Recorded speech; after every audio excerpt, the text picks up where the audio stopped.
more comprehensive than some yet still misses key elements. I read this book on my morning walks immediately following finishing Paved Paradise by Henry Grabar about mandatory parking requirements in the U.S., and featuring heavy discussions of some things and even sources that Gray discusses more briefly here. And I'll be following this book with Killed by a Traffic Engineer by Wes Marshall. Clearly I have a theme going right now. Where Grabar focused exclusively on parking and suffered for it, Gray writes a mostly more comprehensive, yet still quite dogmatic view of another piece of the puzzle, zoning, what it is and what it isn't. Whereas Grabar is much more polemic with his text, Gray here has a clear perspective, but he's also a lot more balanced in it, actively discussing elements that will pull in and repel different elements of most any political persuasion,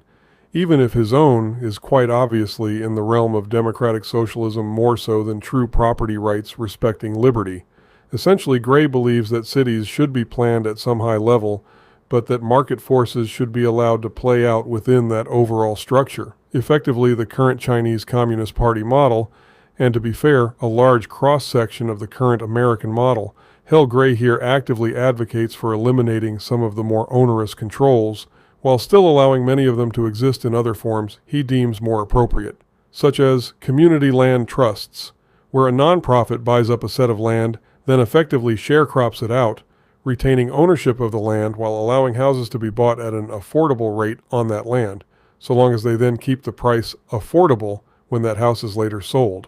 Due to appreciation and inflation, this means that buying into such a property negates one purpose of buying a home, to appreciate wealth when it is later sold, which, to be fair, is a purpose Gray actively advocates against to begin with, so he is at least consistent in this approach. But this also means that those on the lower end of the socioeconomic spectrum who need such affordable homes to begin with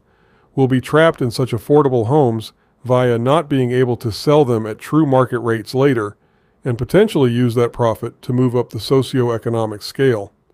Herein lies the crux of one of the main problems of this text, and I deduct roughly half a star for this obvious gap in logic. The other half a star comes from missing out on certain key elements that prevent the utopia Gray wants here. Specifically, Gray repeatedly advocates for a far more uniform mix of the lowest rungs of the socio-economic ladder and the highest rungs in and near the exact same lands, a truly utopic vision. Because what actually happens in such blends is that crime rates skyrocket, as those with nothing left to lose, those for whom prison life would be an improvement on their current living situation, have more ample opportunity to commit the very crimes that would get them sent to prison.